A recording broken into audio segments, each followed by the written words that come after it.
Meskel Belai says she was born some years after the reign of King Menelik II. She must be about 65. She's lived all her life in the village of Edagabi, in the province of Tigray, in northern Ethiopia. Meskel is looking for help. The village is almost deserted. Drought has forced the men and the younger people to take the animals and trek west in search of food and grazing. Many are soldiers fighting against Eritrea. The war front is not far from here. Meskel's daughter is blind.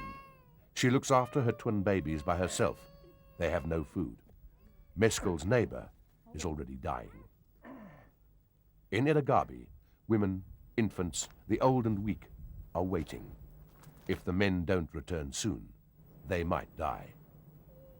This area is Ethiopia's breadbasket, but 3 years of drought and 2 years of war with Ethiopia have devastated the lives of many Tigrayans. As we leave Edagabi, the heavens open, but the farmers haven't planted.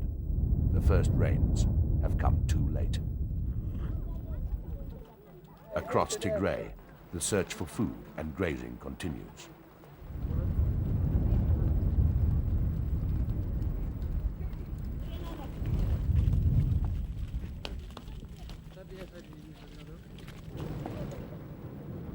Not far from the village of Edagabi is Aksum.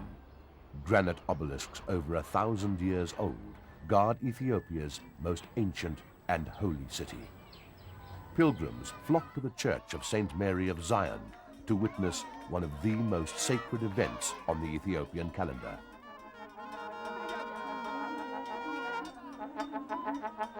Legend has it that the Ark of the Covenant is kept here. The Ark contains the tablets of law God gave to Moses. Twice a year, the guardian of St. Mary's takes the Ark out of its vault. Covered in cloth, it's paraded through the streets of Aksum. No living person has ever seen it, or opened the cloth. But the Ethiopians believe the Ark is real, and that it still has magic, even deadly power. That is why today is a day of prayer. ሽግር መሊኡ ማለት ድርቂ እንየው ዝናብ ኮይናት ካብ ዝኾን ድርቂ ማለት ኮይናት ድማ ህዝቡ ስለ ዝኸናኡ ማለት ህዝቢ ሰላም ይዝደል ነይሩ ግን ተሸግሩ ሰብ ሃገሩ ከይወረር ስለ ዝኸደ ድማ ብጣዕሚ ወሽግር እንየው ማለት ናኡ ስለ ዝኸደ Aksum is on the front line with Eritrea.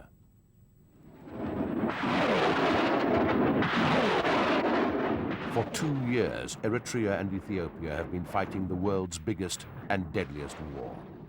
As many as 80,000 soldiers may already have died as the two sides continue to rain bombs, mortars, and missiles on one another. When we were there, the Ethiopian army was preparing for battle. 500,000 men on both sides were dug into kilometers of trenches.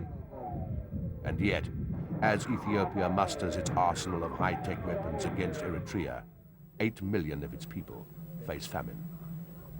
Over the past 2 years, the country has spent billions on the war. Ethiopia is not only at war with its neighbor, but also with itself. The Ethiopian people are tired of war, are tired of starvation, are tired of relief assistance, are tired of this indignity. The two of us, both poor countries, we had big challenges to fight poverty, illiteracy. We are not even capable of providing health services to and drinkable water to our people. My goodness, as if war is a luxury, you know. For a poor country like Ethiopia, which is the poorest country in the world, why on earth should we spend so much money on armaments? Do we have to fight? Do we have to sacrifice hundreds and thousands of people, once again, young people especially? Do we? Our journey to uncover the extent of famine and the effects of the war in Ethiopia takes us to the capital, Addis Ababa, a city steeped in history. It still bears the legacy of the emperors Menelik and Haile Selassie, and the Marxist dictator Mengistu Haile Mariam. Professor Mesfin Mariam is one of East Africa's great philosophers. He lived through the regimes of Selassie and Mengistu, and he's seen many wars, famines, and conflicts. This is a country which has had lots of wars in our history. Continuously we had wars.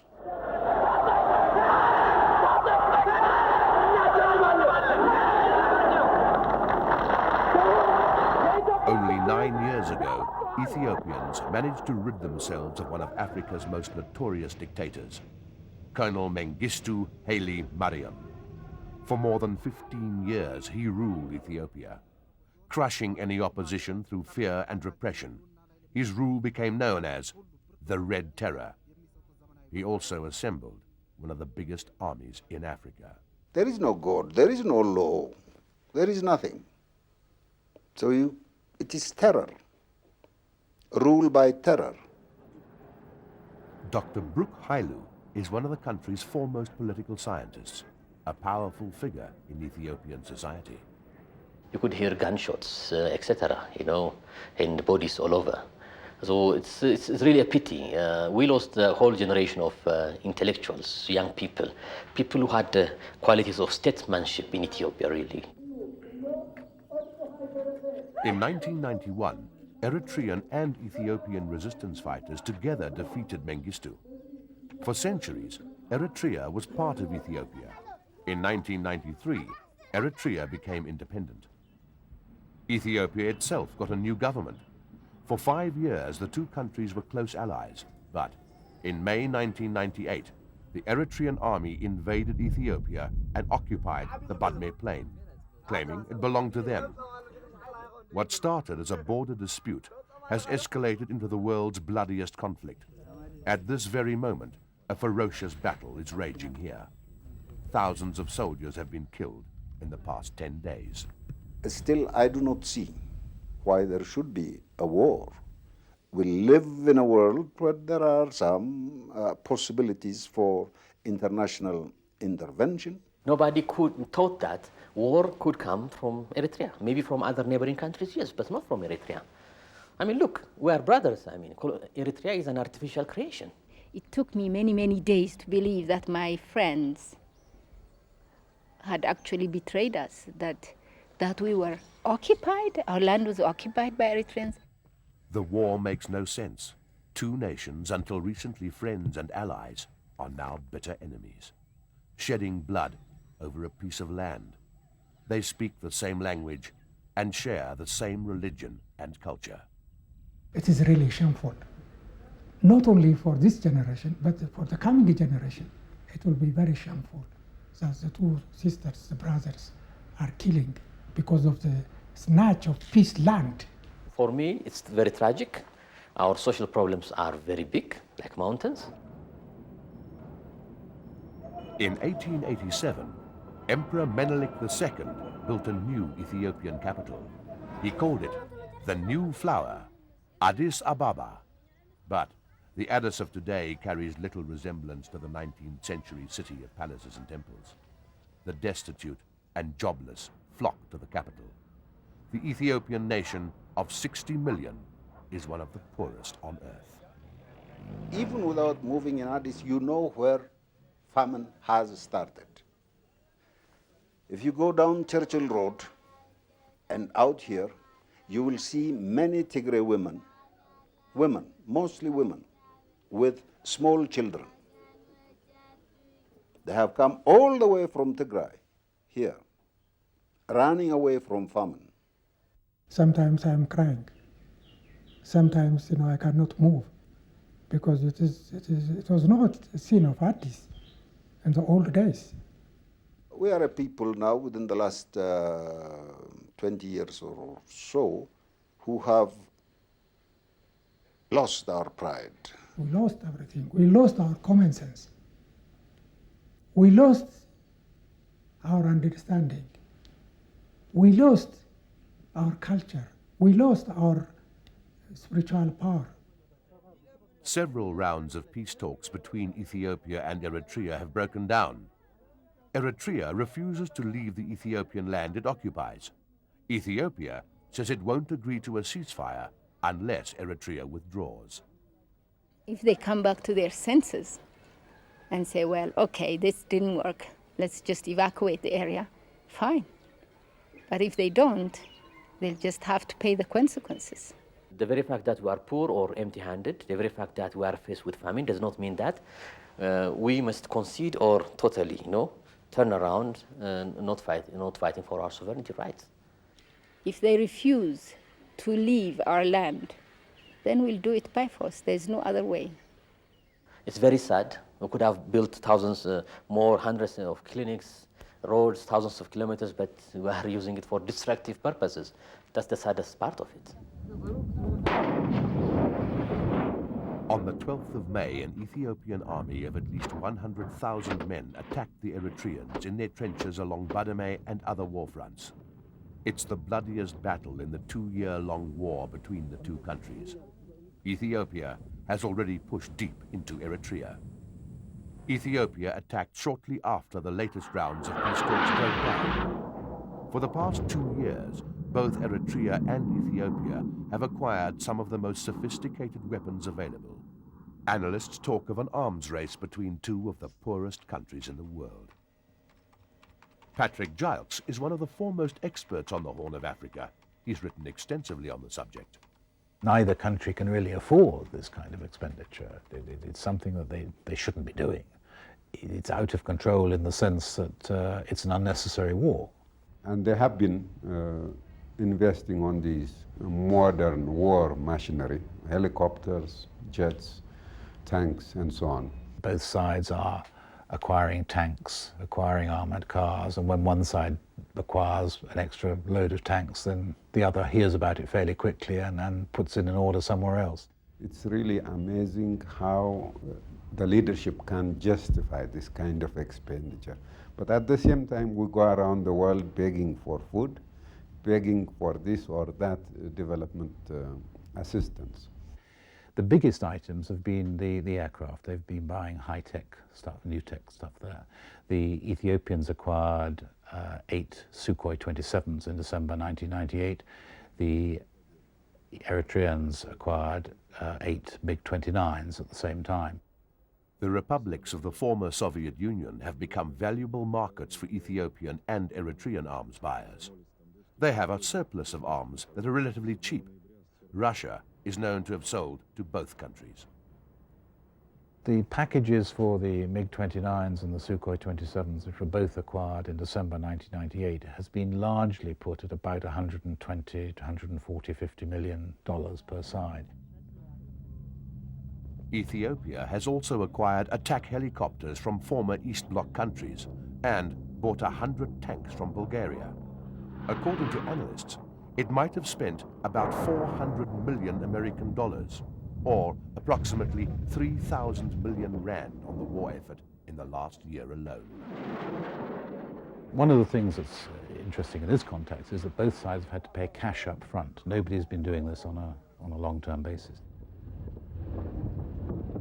I think it will destroy both societies. Destroy in the sense that already people are feeling the effects of the war. Eritrea certainly is hurting very badly economically, far more so than it admits. And the same certainly applies to Ethiopia, but Ethiopia is bigger. There may be about 400 to 500,000 soldiers on the Ethiopian side along the conflict area. Ethiopia has been severely criticized for recruiting so-called peasants into the army, especially at the start of the war. They recruited peasants, trained them for short periods of time, and then ran to the conflict area and drove them in masse. This Eritrean army video shows Ethiopian soldiers advancing on the Eritrean trenches at Chorona in March last year. Eritrea says it killed thousands of Ethiopians. 2 weeks before this battle, Ethiopians had driven the Eritreans back. Neither side releases any casualty figures. How many of your soldiers have died in this war? I am sorry, but I cannot disclose numbers to you right now. How many of your soldiers have died in this war? Very few, comparative to the losses of the other side. They have suffered heavy casualties because they are the ones, you know, who have had more soldiers at Badme than we did. Our losses have always been minimal. Yes, figures have been coming out and people have been speculating, but they have been wrong all the time. People are suggesting that something like 35,000 have been lost on each side, so a total of, say, 70,000 wounded will be as more, if not more, again. That figure is now much higher. Pictures released by the Ethiopian authorities indicate that the Eritreans were humiliated in the latest offensive. Many more have died in the past 10 days. We have an army sitting on our territory. What choice do you have? It could be resolved by peaceful means. There is no reason why we should sacrifice people in a senseless conflict like this one. It's senseless and mad that he did that, but it's not senseless and mad that we're defending ourselves. Madness is a symptom of aggressors. Greed, which makes any battle senseless. The Ethiopian government claims that the war and the famine are not related. Is it true? And what is the effect of the war on the lives of ordinary Ethiopians? To see the effects of the war, we headed for the province of Tigray, in the northeast of the country. This is the front line with Eritrea. It's a land steeped in history and legends, the cradle of religion in Ethiopia. It's famous for its rock-hewn churches. Caravans of camels carry blocks of salt from the Danakil Desert in the east to the salt markets in the west. In Tigray, we met up again with Netzanet Asfar, a member of parliament of the ruling Ethiopian People's Revolutionary Democratic Front. We're sitting at a place called the Temple of the Moon. This is a structure which is believed to have been a temple around 1200 BC. We are custodians of one of Africa's greatest civilizations. That's why I'm proud of it. With Netzanet Asfar as our guide, we traveled across Tigray. For months, the area has been closed to all foreign journalists as the Ethiopian army prepared for battle. Thousands of troops, tanks, and cannons were moving to the front. We were not allowed to film them. I never for 1 minute worry about losing because I know we can't lose. It's impossible to lose. Tigray has borne the brunt of the war. Many towns, factories, and military installations have been attacked and bombed. In June last year, an Eritrean cluster bomb hit a school in the Tigrayan capital of Mekelle. More than 50 children and adults were killed. The whole of Ethiopia rose up in arms and said, we're going. The Eritrean miscalculation was very, very obvious in this. They thought that if you hit Tigray, the whole of Ethiopia will crumble. A hill not far from the Badme front. A song for Eritrean President Isaias Afwerki. Isaias, you're a thief. The vultures are picking your bones, they sing.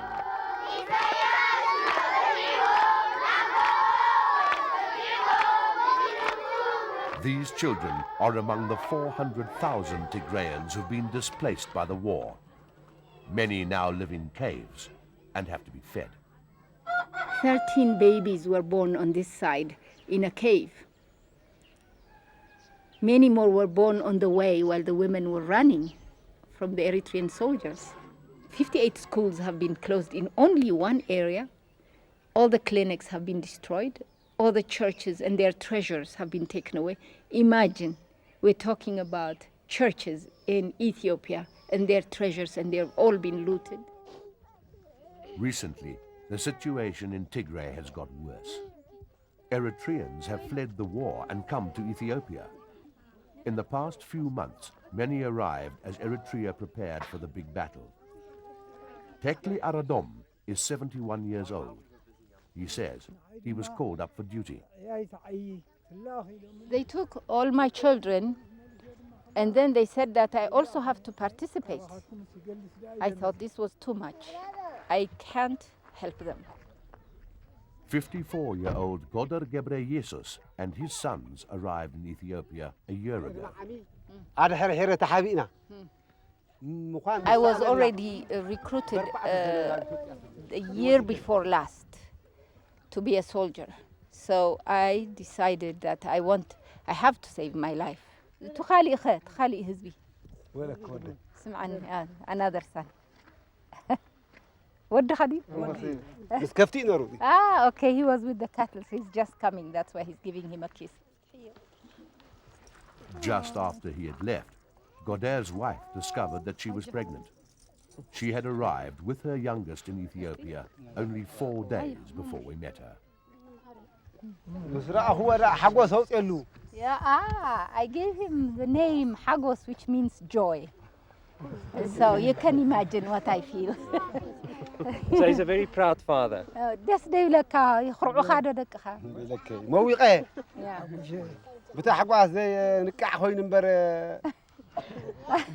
I would have flown if I had, you don't suddenly grow wings when you're happy. Had it been so, I would have been floating, he said, when I saw my family together again. Hundreds of Eritrean army deserters and young recruits have recently arrived in Ethiopia. His name is Abrahalle. He's 17. I was a soldier of the Eritrean army. We were 4 in the family, and they took 3 of them, and they never came back. And I was the only one left. So I just came to save my life. They have made homes empty. 4 of my brothers are already in the trenches. I was the 5th. I have saved myself. Tigray is hundreds of kilometers away from the famine-stricken south and southeast Ethiopia. And while the world's attention has been focused on those areas, another famine is developing in Tigray itself. It seems to me that the small rains have failed anyway. The big rains are supposed to come in June. If they don't, this famine that's starting will be very intense. The proportion of able-bodied peasants has decreased significantly. The war has meant that people couldn't produce food. Who finances all of this? Ethiopian peasants and the Ethiopian people incessantly. We would have built schools and clinics instead of spending money on fighting, He has to pay all sorts of contributions. He has to sell more for that, and then starve. 130,000 people live in the Edagarbi region in central Tigray. Half of the people need food. 12,000 have already left their land to look for grazing or work. Meskil Belai, her daughter, and her grandchildren are kept alive only by the handouts of others. The administrator of the area says some people have already died.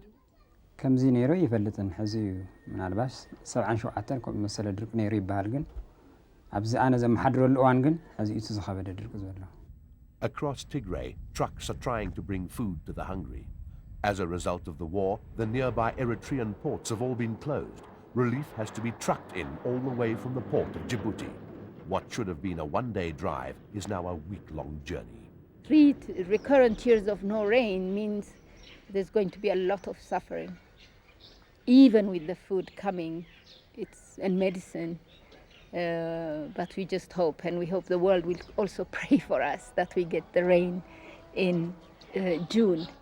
It's clearly untrue that there is no relation between the war and the drought. Everywhere in Tigray, people are praying. Many churches have special prayers every night at midnight. People at the church yesterday, they had special prayers and very wonderful poems. One was against the war, yes, and for peace, for a just peace. The other one was a prayer for rain. And it was very touching. And in fact, I cried a lot when I heard it, because I heard it for the first time. But it was a pledge and a plea to God to help the young ones not to die.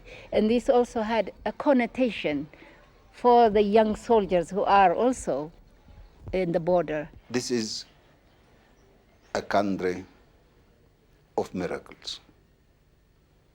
We do not expect anything rational, planned, or anything to happen. We should not continue like this. Well, it has to be stopped somewhere by some means. So still we need a reconciliation. Still we need understanding each other. And maybe, and I have seen in my own life many such miracles. And maybe there will be another miracle. Ethiopia is on the offensive and seems to have crushed Eritrea. And while the political and military leaders and the soldiers are celebrating their military victory, ordinary people continue to suffer.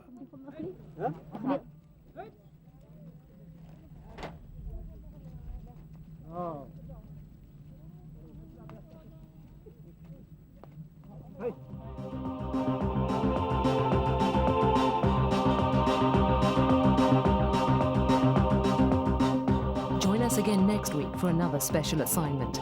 And remember, if you have any comments or suggestions, you can email us at truth